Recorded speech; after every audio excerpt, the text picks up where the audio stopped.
439, episode 83 Inkarnasi Dokja 1. Kekuatan mendidih keos merambah ke pembuluh darah di seluruh tubuhku. Satu demi satu, dongeng mulai menentang invasi kekuatan asing ini. Fable, orang yang menentang mukjizat, mimpi mukjizat. Fable, orang yang membunuh dewa luar, menentang perubahanmu. Great Fable, Demon Wellspring, melindungimu. Saya nyaris tidak berhasil mempertahankan kesadaran goyah saya dan terhuyung-huyung ke arah teks-teks suci. Saya pikir saya mendengar suara-suara datang dari suatu tempat, yang bisa menjadi efek samping dari transformasi menjadi dewa luar. Saya pikir kesadaran saya hancur entah bagaimana secara otomatis mengaktifkan sudut pandang pembaca maha tahu.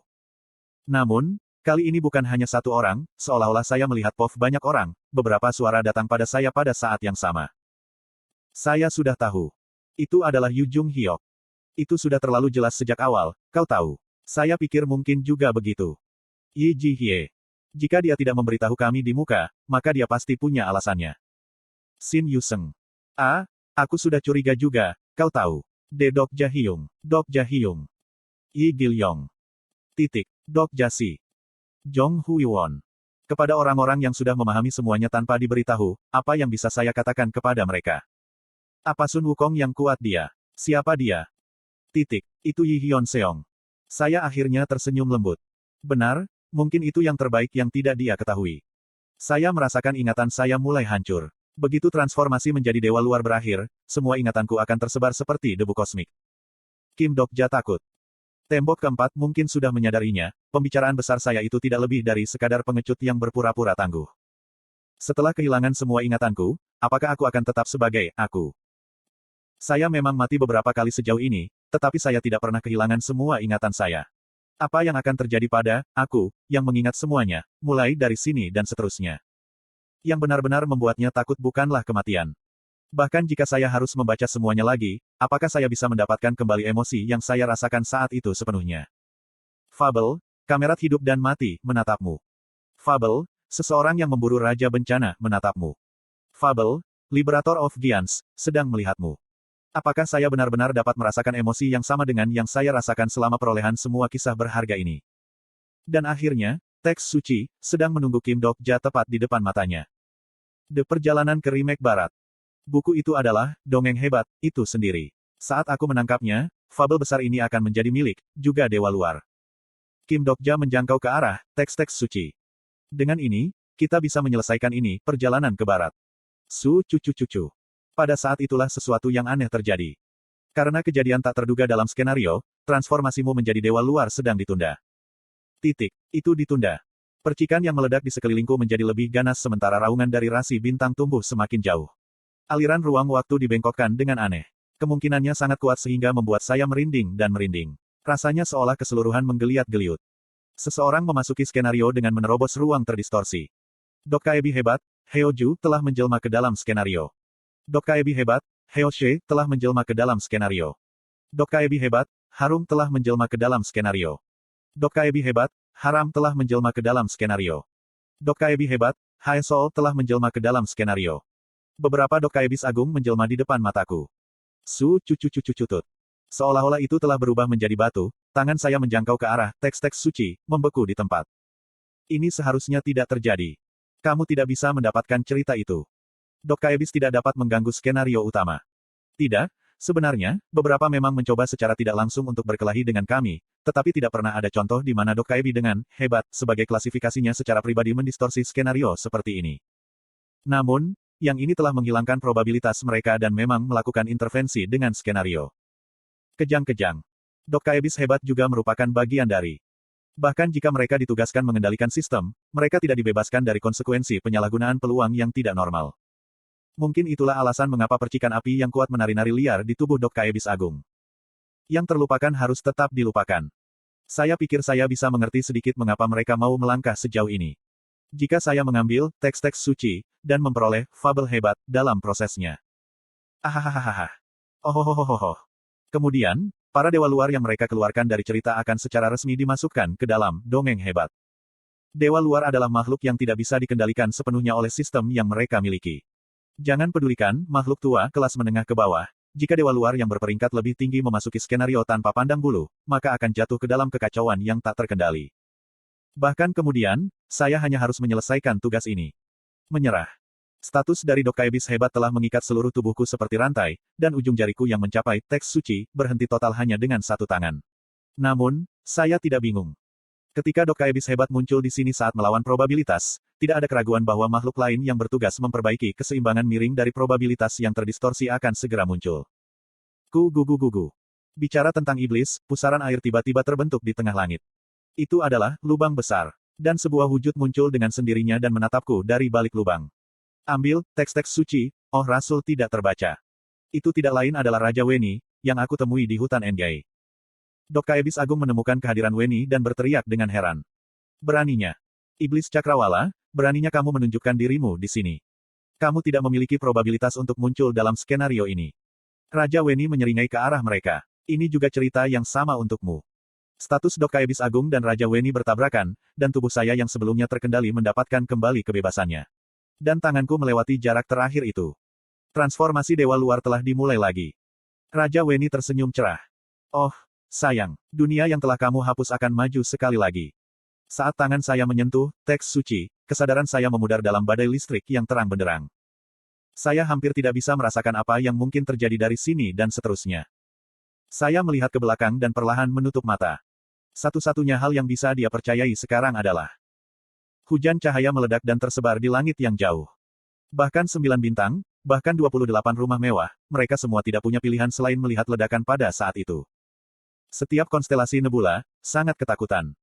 Yi Gilyong di atas kuda naga sibuk menghindari serangan bintang 9 sampai saat itu, tetapi bahkan ia harus menghentikan kudanya. Petik 2. Xin Yuseng. Xin Yuseng sadar kembali dan membuka matanya di atas sadel. Saat dia melakukannya, matanya dengan cepat tersentak ke langit barat tempat Yi Gilyong juga melihat. Jantungnya berdetak kencang. Ada yang salah. Hilangkan kentang goreng kecil ini dengan cepat, dan The Lord of the Nine Stars dan Constellation tingkat tokoh sejarah pulih dari kebingungan mereka dan dengan tergesa-gesa bergegas menuju Yi Gilyong dan Xin Yuseng sekali lagi. Bocah itu berbicara, pandangannya masih tertuju ke langit barat. Aku akan membuat jalan, jadi pergilah. Tidak ada yang perlu menjelaskannya kepada mereka. Kisah yang mereka cari ada di sana. Pergi dan selamatkan Dokja Hyung. Disitulah Kim Dokja berada. Xin Yuseng bisa merasakannya. Mungkin, jauh lebih baik daripada siapapun di luar sana. Sama seperti Yi Gilyong melompat dari kuda naga dan melepaskan statusnya, Xin Yuseng membuatnya naik ke dashboard. Kuda itu kembali ke Jade Dragon dan terbang maju seperti speedboat di permukaan sungai. Aroma nostalgia dari fabel tercium dari kejauhan. Disitulah dia bisa melihat cahaya bintang dari sponsornya yang melindunginya untuk waktu yang lama. Itu bersinar sangat terang seperti itu, namun, mengapa dia tidak yakin akan hal itu sebelumnya? Pertanyaan yang tak terhitung jumlahnya mengamuk di kepalanya sebelum menyelinap pergi. Kenapa Kim Dokja ada di tempat ini? Kenapa dia tidak mengungkapkan identitas aslinya kepada siapapun? Xin Yuseng tidak bisa menjawab semua itu. Namun, dia merasa bahwa jika Kim Dokja tersesat lagi di tempat itu, dia tidak akan pernah bisa melihatnya lagi. Kuak. Balok cahaya yang ditembakkan oleh 9 bintang menabrak kuda naga. Xin Yuseng menjerit saat dia terjun ke air sungai. Namun, ada makhluk yang menyeretnya keluar dari air. Kim Dokja. Weare. Sejak kapan ini terjadi? Yogo yang sebelumnya melayang-layang berkumpul menjadi kelompok besar dan menyeberangi sungai. Entah bagaimana, dia berakhir di puncak grup. Yogurt melayang seperti batu loncatan dan menciptakan jalan ke depan. Safehim. Dan ketika Xin Yuseng berlari di atas para Yogus, dia terlambat menyadarinya. Alasan mengapa Ahjusi ada di sini, itu demi orang-orang ini. Saat dia menyadarinya, sesuatu mengalir dari dalam dirinya. Dia melihat fabel Kim Dokja berhamburan dalam sinar cahaya yang menyilaukan. Dia tidak membutuhkan siapapun untuk menjelaskan kepadanya bahwa dia jelas dalam bahaya serius sekarang. Kenapa Ahjusi selalu sendirian? Emosi pertama yang dia rasakan adalah dendam. Mengapa Kim Dokja tidak meminta bantuan teman-temannya? Pasti ada alasan untuk itu. Dia tahu itu, tapi dia mungkin berpikir bahwa ini adalah yang terbaik. Meski begitu, ada beberapa hal yang tetap sulit diterima. Itu adalah cerita yang sama di Dark Castle, dan juga di dunia iblis. Dan bahkan selama perang besar orang suci dan iblis juga. Skenario panjang mereka hanyalah sejarah Kim Dokja tentang pengorbanan yang berkelanjutan. Dan itu sebabnya kebencian ini tidak ditujukan pada Kim Dokja, tetapi terhadap Xin Yuseng sendiri. Dia tidak lain adalah inkarnasi Kim Dokja dan itulah sebabnya dia merasakan kesedihan ini. Rasa sakit yang dia alami saat ini tidak seberapa jika dibandingkan dengan tekadnya. Tentu saja, Kim Dokja akan mengatakan sesuatu seperti, Yuseng dengarkan. Tidak ada bobot untuk kesedihan. Xin Yuseng tidak setuju dengan kata-kata itu. Kesedihan memang memiliki bobot. Keputusasaan seseorang yang mempertaruhkan nyawanya karena berusaha menyelamatkan orang lain, dan kesedihan orang lain muncul dari ketidakberdayaan saat menyaksikan prestasi itu terungkap, tidak akan pernah memiliki bobot yang sama. Pada akhirnya, bagi setiap manusia, hal yang paling berharga adalah diri mereka sendiri. Dan Kim Dokja mempertaruhkan segalanya, selalu. Tepat pada saat itu air sungai tiba-tiba meledak di depan matanya. Rasi bintang muntah ketika mereka jatuh kembali ke bumi. Ayo, kamu cerita yang hilang. Ditemani oleh suara yang bergema di seluruh dunia mulai berubah. Beberapa lubang besar terbuka di berbagai bagian langit, dan makhluk yang memiliki status tak terbayangkan mulai menyeberang. Mereka bukan lagi dewa luar. Tidak terbaca berpartisipasi dalam peran ekstra. Tidak terbaca berpartisipasi dalam peran ekstra. Mereka adalah orang Yogo dari perjalanan ke barat. Ini adalah perang terakhir untuk menentukan pemilik teks suci. Gerombolan makhluk setan bayangan bergegas masuk untuk memberikan sentuhan akhir ke halaman terakhir dari kisah panjang ini. Sebuah tontonan yang mirip dengan pertemuan dunia pemusnahannya dimainkan. Dan di tengah kiamat itu, Kim Dokja dengan dua mata kosongnya berkeliaran di antara orang-orang Yogoa. Apakah Shin Yuseng keliru ketika dia berpikir bahwa dia tidak lagi tampak sebagai Kim Dokja, tetapi seorang Yogo? Aku harus menghentikannya. Di atas jalan Yogus yang rusak, Shin Yuseng menatap tangan kecilnya. Itu adalah tangan yang dia yakini mampu mencapai hal-hal yang jauh lebih besar daripada orang dewasa manapun.